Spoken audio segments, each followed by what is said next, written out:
Greetings, podcastlings. It's Chris. All right, quick business to get out of the way before we start the Nerdist Podcast number 14. First of all, I would like to thank you personally because in just 2 short months, we amassed over 1 million downloads for the Nerdist Podcast, which is mind-blowing. We didn't expect that, and we really appreciate your support. So thank you 1 million times. Also, if you're going to be in Los Angeles on Tuesday, May 11th, we're going to be doing the Nerdist Podcast live at Largo. It's going to be an all-music show, and our special guests will be Paul and Storm, Mike Furman, and Tom Lennon, who you probably know from Reno 911 in the state. Also, a very special guest, whose name I can't tell you, but it is a very special guest. Trust me. All right, so let's get into this episode. Today's guest is Mr. Stan Lee. Now, I've met Stan before. He is an amazing guy, super sweet. He's funny, he's charming, he's self-deprecating. I mean, you just want to kidnap the guy and force him to be your grandfather. So, we did this chat on April 14th at the National Association of Broadcasters in Las Vegas. And the NAB is basically an event that's been going on for 80 years where content providers from all platforms come together and display their wares. If you're ever in Vegas and it's going on, you should go, and you can get more information about their organization at nabshow.com. So Stan and I did a pretty standard Q&A in front of a huge group of people who were super excited that he was there, and then they got to ask questions afterwards, and all in all, I think everyone had a great time. I had a good time. I hope Stan had a good time. I know the crowd there had a good time. Jimmy J.J. Walker had good times. Jonah probably didn't have a great time because he wasn't there. Matt had a decent time. He wasn't on the show, but he was running the board. His time was probably made much better by the fact that somewhere in his heart he was thinking of a Dave Matthews song. And hopefully, you will have a good time as I present to you the Nerdist Podcast number 14 with Stan Lee. Excelsior. Now entering Nerdist.com.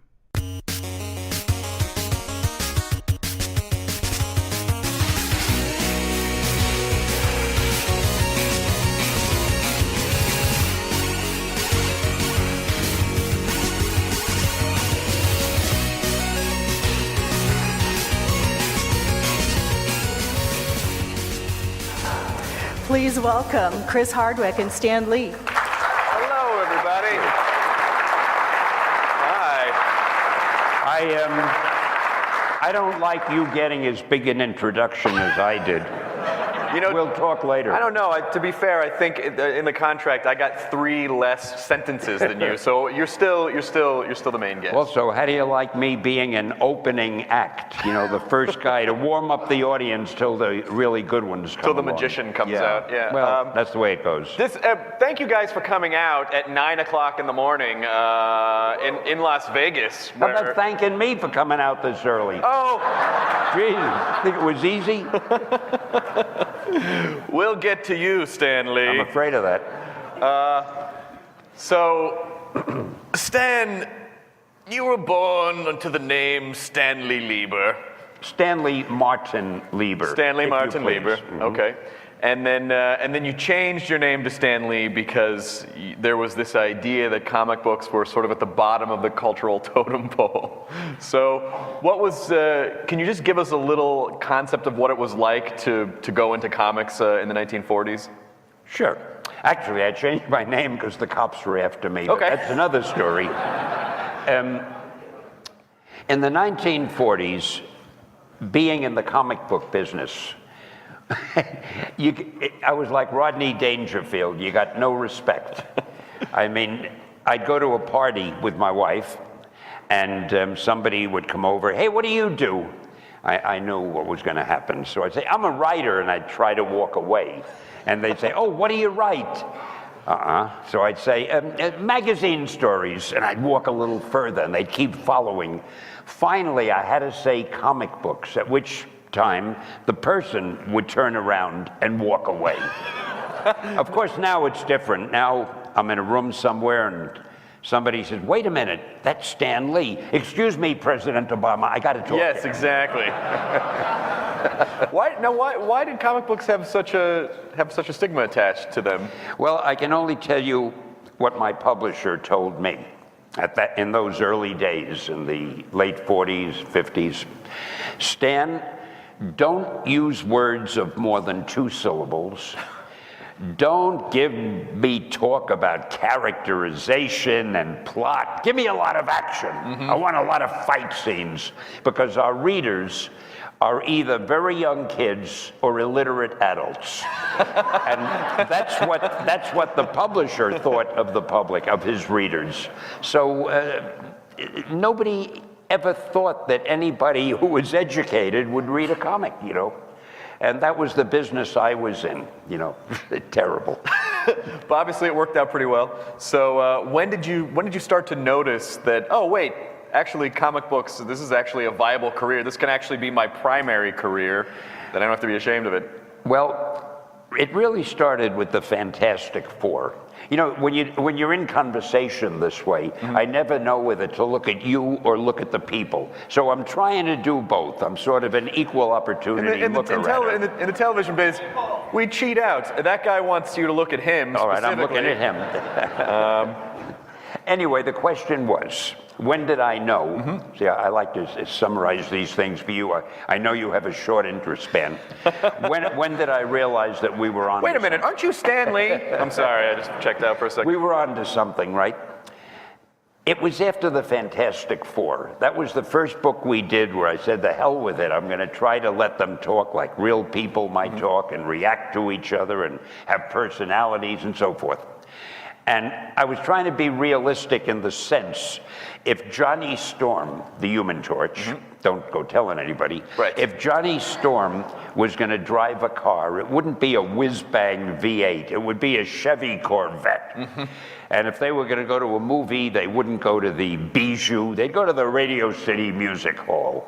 And they lived in east side of downtown Manhattan and so forth, instead of Metropolis or Gotham City. I wanted to be realistic. Well, after a while, we started getting fan mail. Now, we had never had fan mail before. All of a sudden, I got letters written in crayon. Then, after a while, they were written in pencil. Then they were written in ink. Later on, I started getting some that were typed. And suddenly, the return addresses were from a high school and a college. I said, we're on to something. That's nice. And that's what happened. It was when the emails started coming in. And the first impressive thing that happened, I'll never forget, 4 kids who were members of the Cleosophic Society, and I don't know what that means, from Princeton, came to the office, and they wanted to make me an honorary member of the Princeton Cleosophic Society. So I said, we have arrived. Comic books have now reached the proper level. I think Creosophic means crayon, right? Thanks very much. So, couldn't there be some academician who was interviewing me instead of...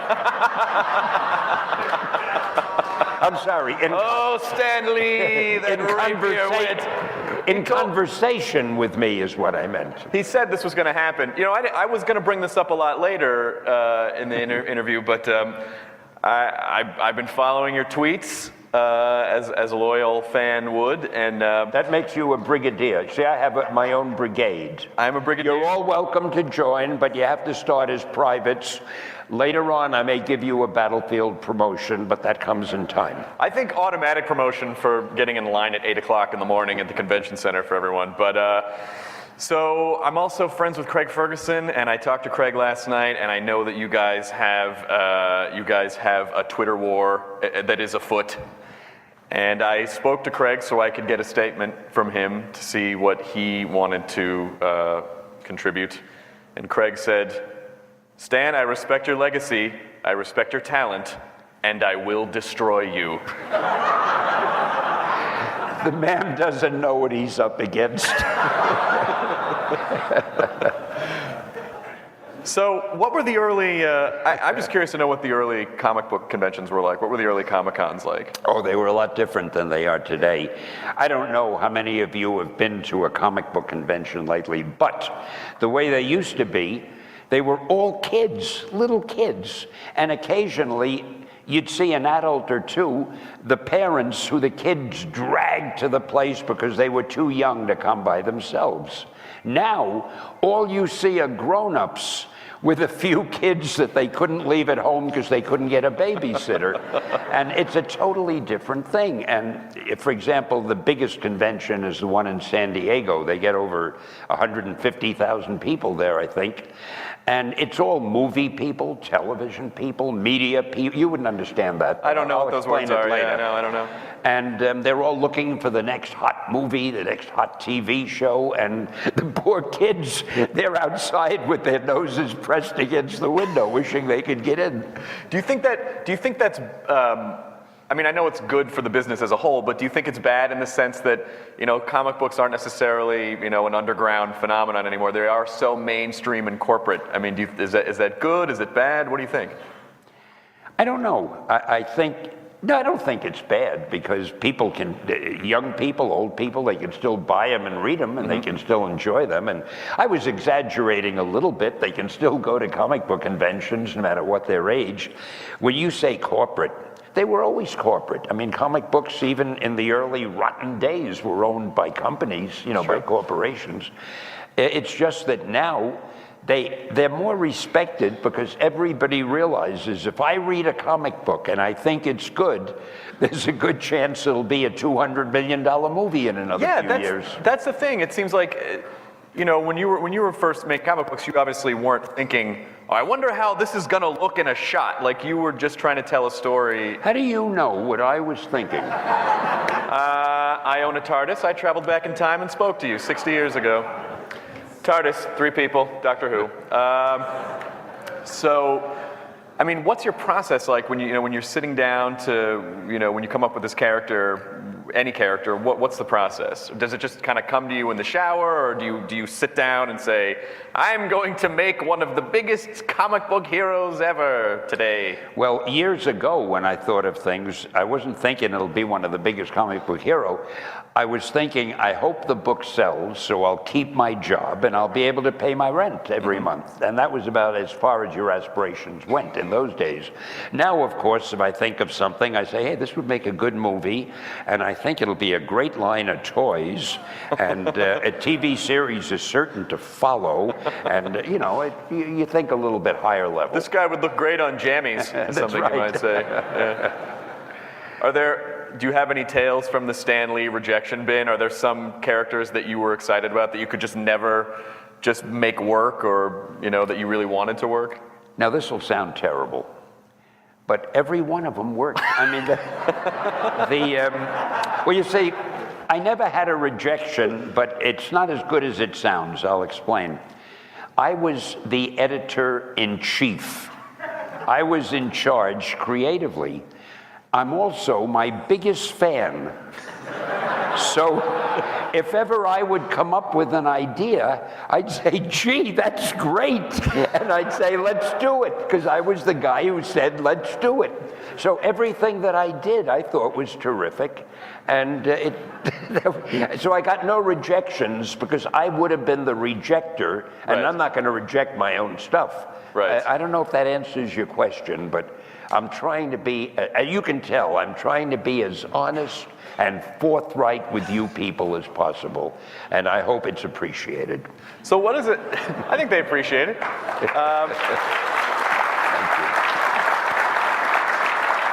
you. Take that, Craig Ferguson. Oh, snap. It's on, Scotsman. So how do you feel that because obviously, we're such a visually interactive society now with now everyone's 3D and 3D TV and 3D movies. But how do you feel that comic books tell a story in a way that maybe, a movie or a television show can't? Well, every form of the media tells a story in ways that others can't. Mm-hmm. I mean, a movie tells a story in a way that a television show can't. The television show tells a story in the way that a magazine can't, or a newspaper. They're all different. A comic book is really like when you do storyboards for a movie. The good thing about comics now, people in Hollywood really don't have the time, and most of them don't have the interest, to read a full script. So if somebody wants to sell a script to a movie company, a distributor, producer, there's very little chance the guy is going to read it, but it's so easy for anybody to look at a comic book. You can thumb through it in a couple of minutes and say, hey, wow, these pictures are great. Oh, that scene would look terrific on the screen. There's a lot of action. Yeah, I want to do this movie. So you're talking about studio heads. We're going back to the illiterate adults from before who have just to look about, at and that's a very good way to put it. Yeah. I can't think of a concept with words alone.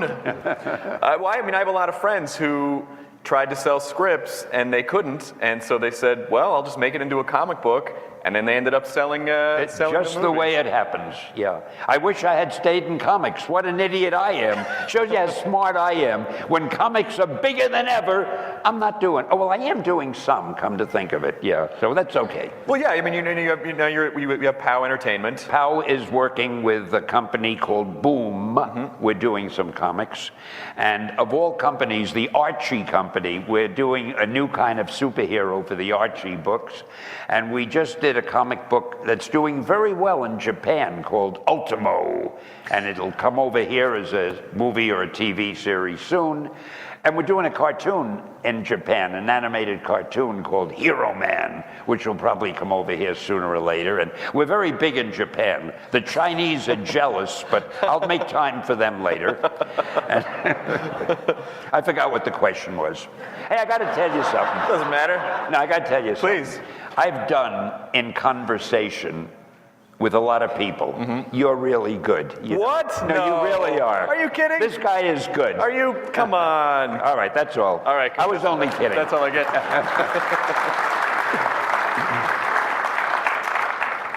So now, what's the process for you when you're creating stuff? I mean, is it literally just you go make that? Or do you sit down to write, or like what's your process? Well, luckily, I'm still my biggest fan, so I like everything I do. But I don't have time to actually do the finished writing. Right. So what I do is I try to come up with an idea that would make a good movie, television show, whatever, and then we try to get the best screenwriter or comic book writer or whatever to do it, and I sort of supervise it, or I'm the executive producer, or whatever that might. Actually, I'm also very lucky.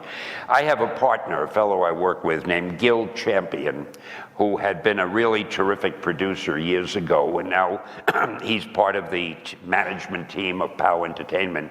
And this guy really knows movies and television, and he's been see, I'll come up with an idea. I say, hey, I think it would be great. We have Spider-Man. Maybe we'll have Mosquito Man. And he'll say, oh, Mosquito Man sounds great. We'll do it as a TV series. I might have thought it would be a movie. Gil thinks it should be a TV series, and he knows better. So I just come up with an idea, and then Gil says where we should direct it. So that makes it easy for me, because otherwise I would flounder, because there are so many places. If you have an idea for something today, well, should you do it as a comic strip? Should you do it over the internet? Should you do it as we're doing something called Time Jumper for Disney, and it's called a motion comic. It's a cross between a comic book and an animated cartoon. Yeah, I've seen those. I've seen those on iTunes. Yeah. So you say to yourself, should I do it as a motion comic? Should it be a television show, a movie? But I'm lucky enough to have Gil at my side, and he says, make it a motion comic, so I don't have to think, you see, and that makes it easy. I agree. I think Mosquito Man should be a motion comic. Yeah. Hey, I said it first. You did say it Oh, first. I shouldn't have blurted that out. Now everybody's going to be rushing to write a Mosquito Man. Damn it. Don't tell anyone. How do you? So how do you come up with Spider-Man? How do you say, let's combine man and spider? Like how does that? First of all, you have to start by being incredibly brilliant. Yes. No, what happened was, I have told this story so often that for all I know, it might even be true. But I was trying to think of a new hero, and I had done everything. We had the Thing, who was the strongest guy around. We had the Human Torch, who could burst into flame and fly. We had the Hulk. I was trying to think, what can I do that's different? And it occurred to me, while I was sitting at my desk, I saw a fly crawling on the wall. Now, I don't want you to think my house is filled with flies. This was one little fly. And I said, gee, wouldn't it be something? I said to myself, that is. I don't know that I said it out loud. I may have just thought it. I like to think of you sitting going, Yeah. wouldn't it be funny if, like just out loud to Pretty much. yourself. Yeah. I was almost going to say I thought to myself, but my wife always catches me and says, you can't say I thought to myself. Who else would you think to? And she's right. So it has to be I thought. If you ever hear anybody say I thought to yourself, say Stan's wife says you shouldn't say that. Can I please just tell you, this is just as a sidetrack, you just reminded me that my dad leaves himself messages on the phone to remember to do things, but he identifies himself to himself. So when you listen to his answering machine, you hear, this is me calling me to remind me to leave out the trash. You're like, who do you think is leaving you these messages to do these chores? Your dad is a great man. So anyway, what the hell were we? Oh yeah, so I saw this fly, and I said, hey, wouldn't it be cool if... No, I'm lying. In those days, there wasn't an expression, cool. I said, probably, wouldn't it be groovy? Wouldn't it be groovy if a superhero could stick to the wall like a fly, you know? So I said, that's a good idea, but Fly Man didn't do it for me as a name. So I went down the list, Mosquito Man, whatever insect I could think of, and then I got to Spider-Man. Now I want you to think, Spider-Man. I mean, that sounds dramatic. You know, it had to work. So I said, I'll call him Spider. I'm very good at names also. I said, I'll call him Spider-Man. And lo, a legend was born. And Kind of gets you here. it really does. We're taking a moment.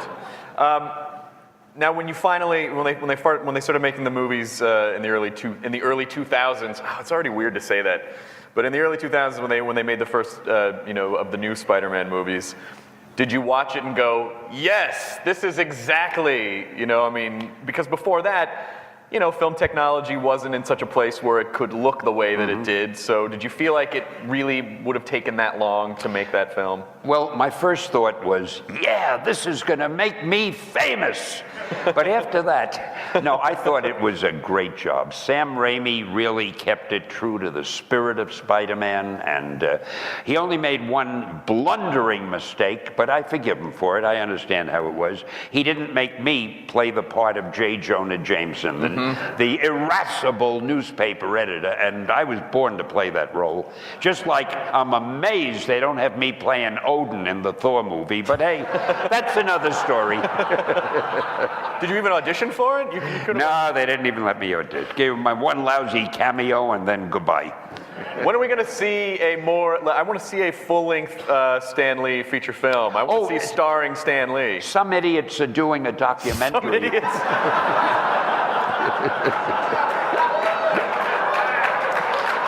So matter of fact, these idiots are doing this thing. They're doing a documentary of my life. It's so embarrassing. It's almost finished. You'll be subjected to it probably the beginning of next year. And don't blame me. Someone else is doing it. Anyhow, what did you say? Hey, I just realized I could be looking at myself on the screen instead of staring. How do I look? You look good. Yeah, pretty good, huh? Yeah, you look good all big up there. Gee, I like that. Okay, Nice. that's good. I like a close-up. Now, We don't need him. Just keep it on me. just keep it on Stan. There's your camera. Give a little kiss to the camera, Stan. Why don't I see it? This thing here should have our picture instead of that little dumb diagram there. That's I don't know what that is even. that's a flow chart. That's some kind of flow chart. Just what I need, a flow chart. Yeah. No, it's basically advertising the NAB show. So I guess in case you and I forget where we are, there's a big screen right there. Listen, I hope you're all appreciating this very scholarly discussion that we're having. Yeah, there's some kind of flow chart. These other jerks made this thing, and then there's a mosquito guy. All right, thanks. Come on, everybody. There are a couple people I see who aren't taking notes. We'll talk to you later. These are all smart people with photographic memories, Stan. So you've created what is now known as the Marvel method of creating comic books. Can you just kind of give us a little bit of a walkthrough of, did you set out to create that, or did you just kind of go, yeah, I guess this is what I do, so that's the Marvel method? I like the way he asks my questions and he answers them for me. I hope you've noticed that. Very skillful. What happened was, I was writing almost all the stories for all the characters, and fast as I am and wonderful as I am, I was having trouble keeping up. Now, the artists were freelancers. They weren't on salary, which meant if they had nothing to draw, they weren't getting paid. So if Steve Ditko was waiting for a script for Spider-Man, and I was still writing the Hulk for Jack Kirby, let's say, Steve had nothing to do and he wasn't getting paid. So instead of me waiting until I finished the script for Jack Kirby, I would say, look, Steve, I tell you what, here's the plot I would like for Spider-Man. Let so-and-so be the villain and let this happen. You go ahead and draw it any way you want to. I'll put in the dialogue later. So I was able to give Steve something to draw while I finished writing the Kirby script. When Steve brought his script in, his artwork in, all I had to do was put in the dialogue and the captions, maybe make a change or two, but that was it. So I realized I could do that for most of the artists. I would give them the plot and let them draw it any way they wanted to, and then I would put in the dialogue. So in that way, I kept a lot of guys working at the same time, and I began to realize it's the best system of all, because instead of me writing a complete script and say, page 2, draw a close-up of this and a long shot of that and a medium shot of that, let the artists decide what to do. That's why they're artists, they're good at it, and they all had great story senses. They knew. I was lucky. I worked with the best in the business. They made me look good, thank God. And they would tell the story visually so well, and then I would hold it all together. Even if they did something that wasn't right, I could fix it the way I did the dialogue and the captions. So it was the fastest way to work, and it turned out to be the best.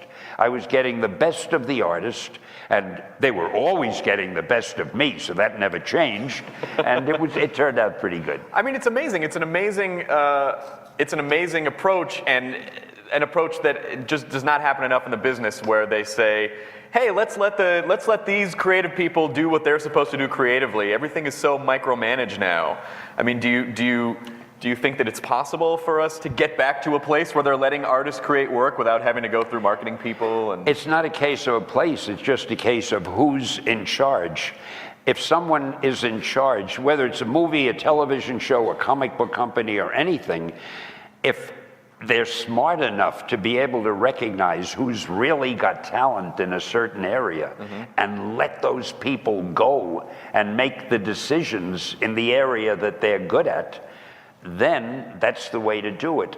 But when you talk about micromanaging, so often people in charge, they want to say how a thing should be done, even though the guy doing it might be better qualified than they are. But, I'm paying your salary, you do it my way. There you go. Why am I so serious? I liked it better before.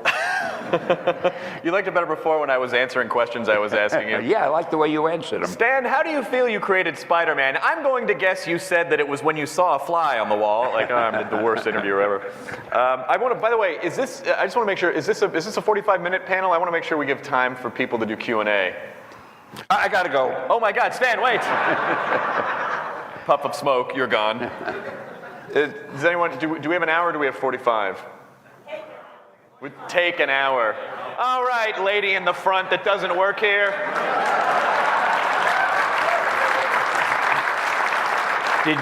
Did you hear the groans when you said an hour? Oh, geez, not another 15 minutes. Forget it, 4-hour Stan Lee marathon. We're not...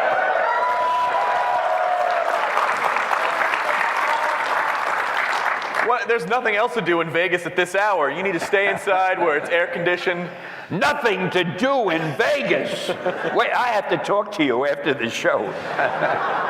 Vegas is weird to me because I don't drink or gamble. So for me, I just see the Matrix code behind a lot of Vegas. I'm like, oh, it's icky. But, This is the one man on the face of the earth that doesn't drink or gamble.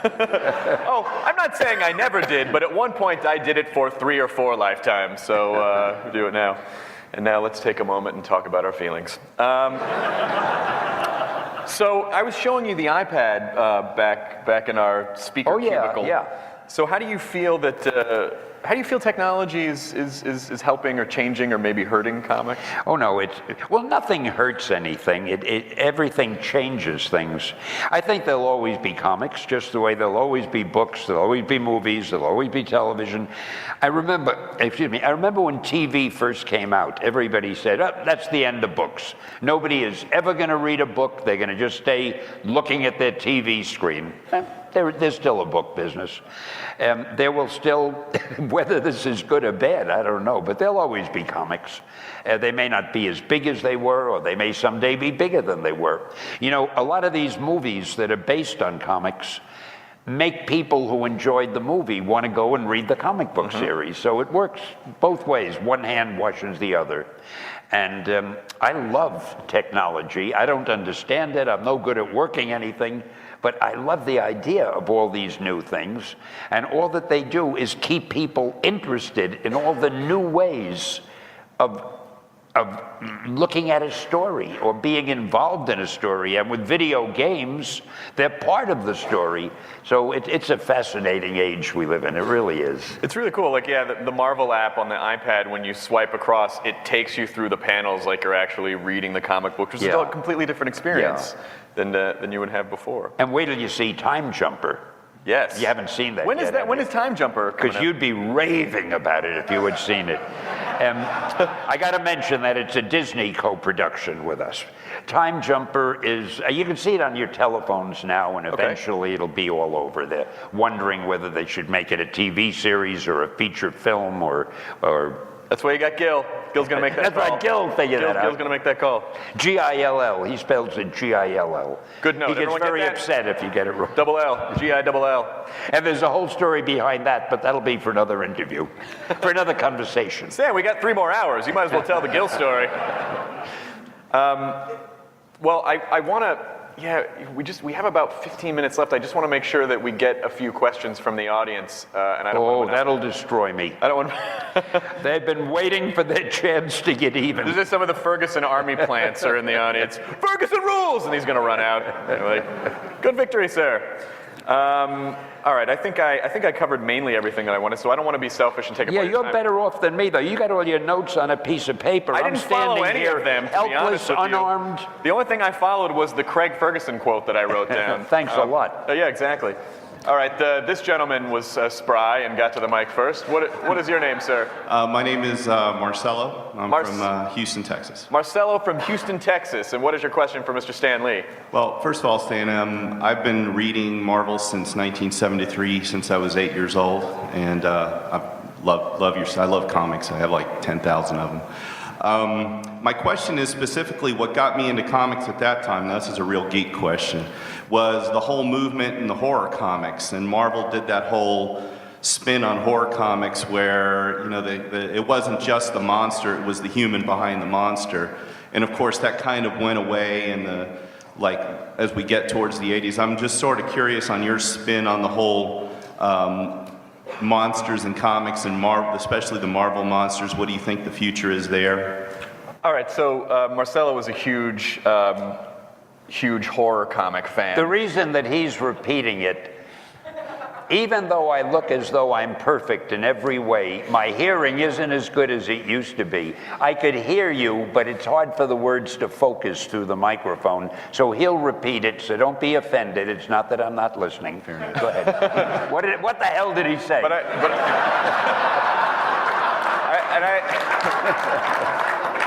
I also have the power to repeat it in as derisive a manner as possible. Marcelo was all like, "What's up with horror comics?" That's how he sounds. Nice. I'm from Houston, Texas. Can I go home now? And sleep. All right. So he wants to know, like, what's the, like, horror comics. He was fascinated by the human behind the monster stories, and he feels like that kind of went away in the 80s. So, where do you see horror comics sort of in the whole comic sphere? Oh, they never went away. We don't publish them the way we used to, but horror is a great field. People love it. They love horror movies, and the chances are Marvel will be bringing out some horror comics. And don't worry, if Marvel doesn't, POW Entertainment will, Nice. my little company.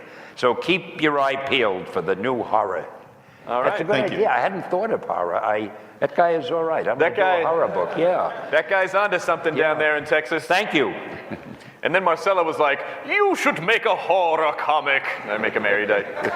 What is your name, sir? My name is Grant. Grant, how are you? I am good. Where are you from? Well, there's a line there, too. Yeah, this is Hi, Stan.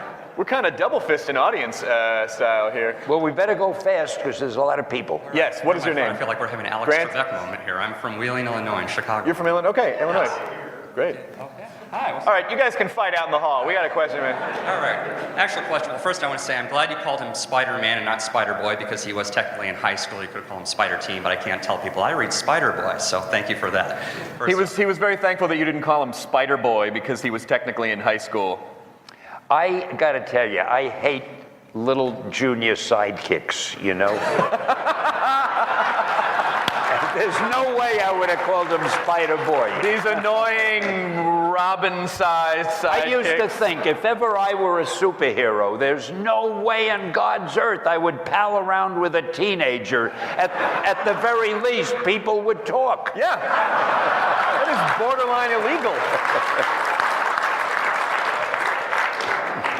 quick question Yes. on the intellectual property question about remixes, video mashups. There's a lot of popular videos on YouTube with the Marvel characters on there, and some people aren't just using it for amateur use, they're actually making a little bit of money off of the overlay advertising. What is your position on people taking other people's creative content, repurposing as a new piece of artwork? I heard people and other people. Well, I he's missed the talking rest. about. Okay, I'll use a perfect example. Like there was this really cool thing on YouTube where they made called Marvel Zombies. So they made all these Marvel superheroes as zombies, and they shot a little film, and it was great. So he's saying if someone makes a film that's repurposing characters they don't own, like Marvel characters, and then benefiting from advertising on YouTube, what's your stance on that? How do you, Oh, it wasn't the Marvel people who did the Marvel? No. I mean, the internet is just replete with. Well, my only attitude there is, I'm not a lawyer. It doesn't bother me, and I figure it helps Marvel because it's just more advertising and more promotion, and it'll make people maybe who weren't interested in Marvel a little bit interested if they like the Marvel Zombies. So it's fine with me, but again, I'm not a lawyer. Right now, there may be a whole team of lawyers working on this. I don't know. And then that guy's going to use his defense. Stan Lee said I could do it. I just won't say it in that kind of voice, but I'll say that. Thanks, Grant. What is your name, sir? Hi, my name's Brad. I'm from Dallas, Texas. Taking a little MySpace picture Yes. there, Brad? Yeah, put this up on video. Thank you, sir. I'm a Marvel zombie, also from back in the day. I just wanted to thank you for years and years of entertainment. And See, that I heard. When people say nice things, you're very welcome. you've given me so much. There's nothing I can give back to you except, and I understand if the answer is no, a man hug. Are you up for a man hug? I missed that part. Oh, come on, don't leave me hanging. What's your name again? Brad? Brad wants to know if you'll kick him squarely in the groin. See me after the conversation. He wanted to give you a man hug, but I don't know if we can allow that because I don't want to set the precedent that everyone can come up and start groping Stan. I wasn't going to grope him. Listen, No, thank you, Stan, for everything you've done and given to me personally. Thank you. We're going to consider that a verbal man hug. And thank you. A verbal man hug. I know, I'm a brutal authoritarian. I'm tough but fair. What's your name, sir? You're like drunk with power. You can say, I am. You can make the decisions. It's Throw her out! This poor lady's like, what did I do? What's your name, sir? Hi, my name is Stefan Stancha. Oh, what radio station do you work at? He's got a real nice voice. Don't you wish you did? I wish I did, yeah. I'm from Rio, Brazil. Oh, nice. Yeah, I'm huge. I enjoy your waxing. Thank you.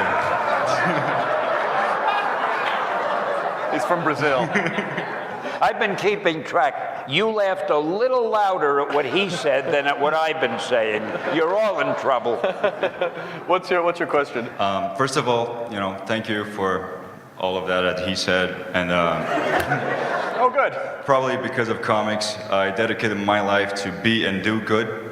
So we're out there, and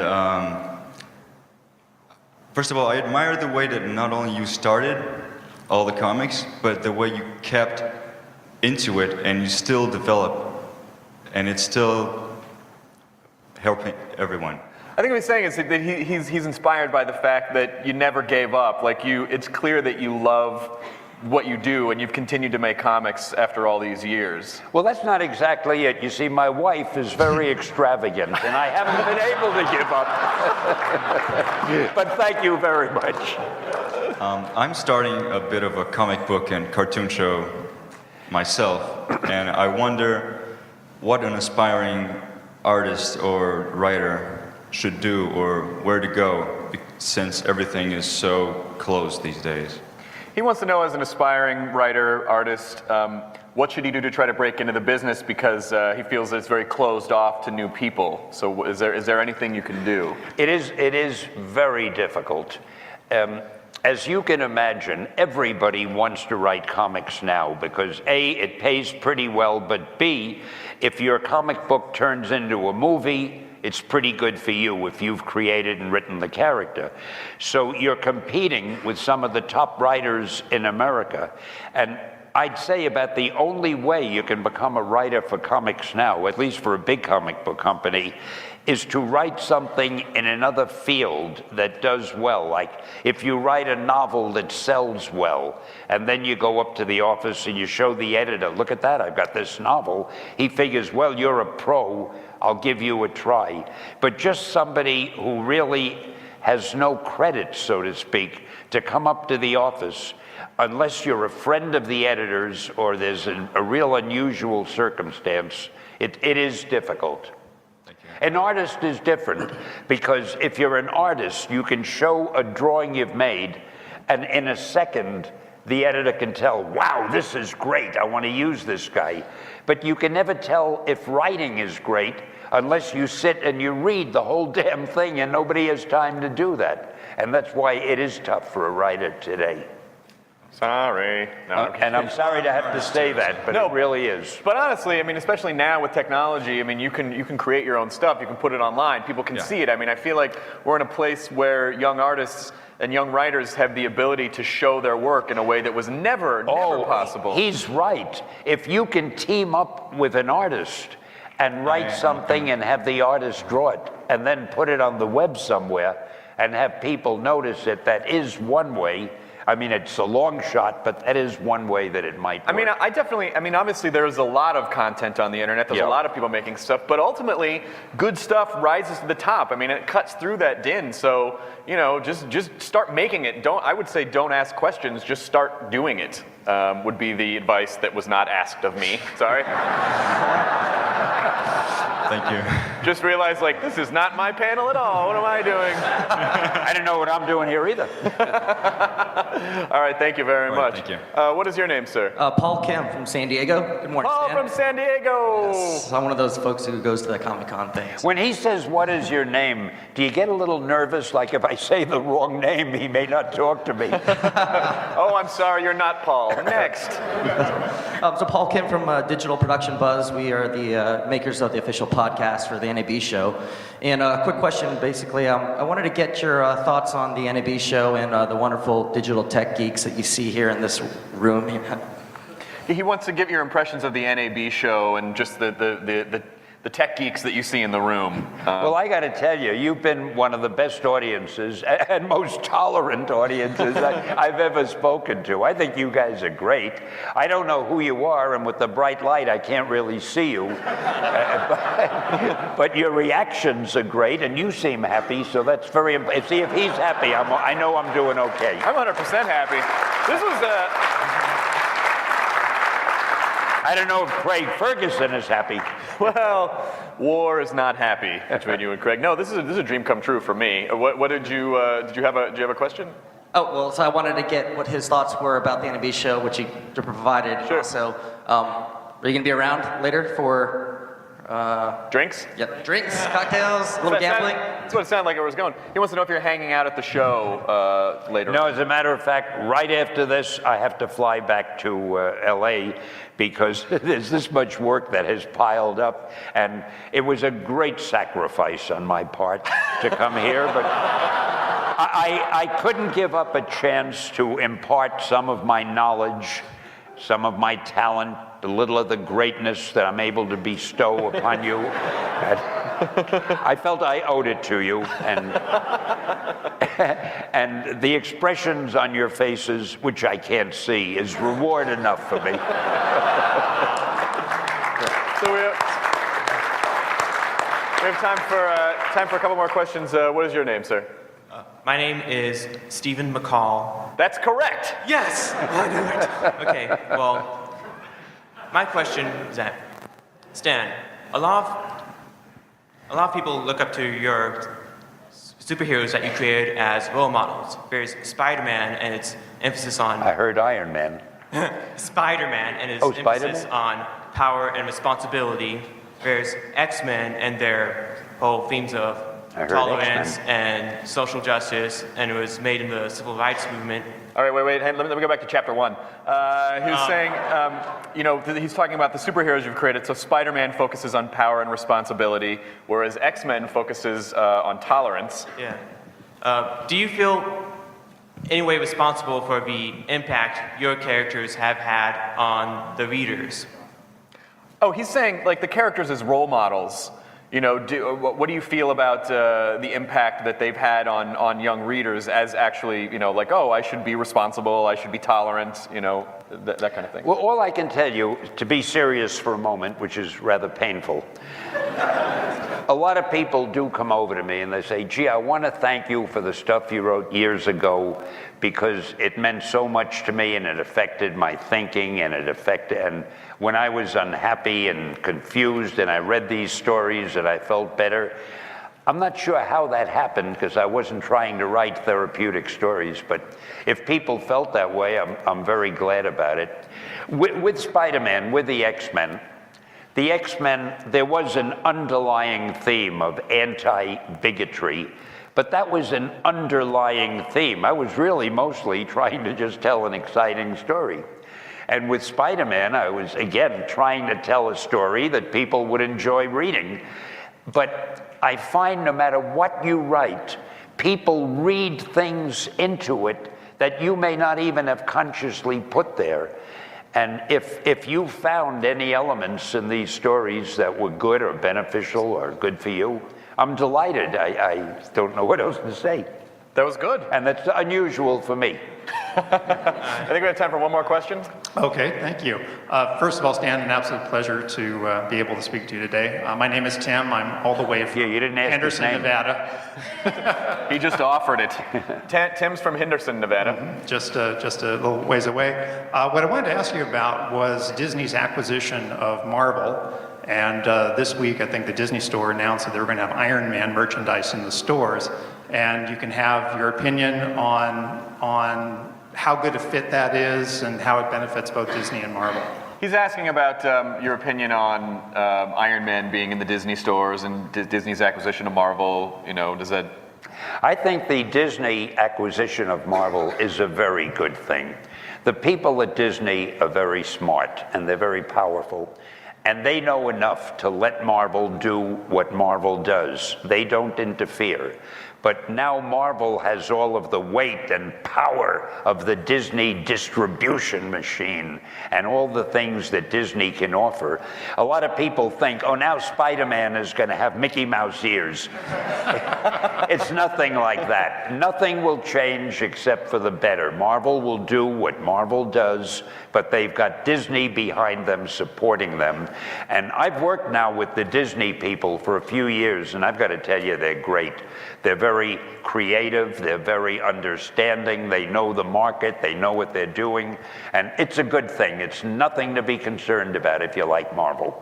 Okay, well, thank you very much. I think we're out of time for questions, but forget about Disney Marvel. I want to hear the future of POW. I want to know, Time Jumper, you said, is coming out. What else can we expect from POW? This is the most frustrating question I've ever heard because... I take it back. No, that's okay. At POW Entertainment, which is my new little company, and it's interesting, it's in between Marvel, there's POW, and there's Disney, and the idea of POW being there with Marvel and Disney, it cracks me up. Because we're still just a little company, but we have a number of movies in development at Disney. We have some TV shows in development, animated cartoons in development, and we're working on comic books. And here's the frustrating part. I'm not allowed to talk about any because, as you can imagine, the movie studio wants to make the first announcement when the thing comes out. The TV studio wants to make the first announcement. So all I can say is we're working on a lot of stuff which doesn't tell you any more than you knew before, and it frustrates the hell out of me. Oh, what if we just start making guesses? We'd be like, If I do that, I'll get in trouble. Okay, all right, all right. Well, I do want to say you all should follow Stan Lee on Twitter. He is an amazing tweeter. He is Smilin' Stan Lee, S-M-I-L-I-N. Stan Lee. I didn't know you knew that. Of course, I'm following you. Wow. Of course, I'm following you. You're the one. Yeah. No, because there's already a Stan Lee, and he's just a guy who happens to be named Stan Lee. Really? Yeah. That bastard. I'll sue. It's technically not your name either, but that's all right. That's fine. No, it is my name. Oh, you changed it? Legally. Legally, you changed it. All right. You know, when I sign autographs, and sometimes I have to do a lot of them, I think to myself, I'm glad my name isn't Engelbert Humperdinck. Stan Lee is so easy. Well, I want to thank you for taking the time to come out here, and then also, just for me as a creative-y type person, I love the idea that you've been doing what you love all these years. You're not like the classic tortured artist. You're a genuinely nice guy who's adorable, lovely guy. And I wish I were someone else so that I could be friends with me. Honest to God.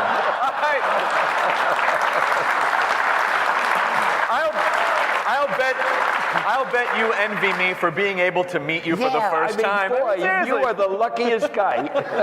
Ladies and gentlemen, please have a huge hand for Mr. Stan Lee. Thank you. Hey, and thank you. Oh, fantastic. He's great.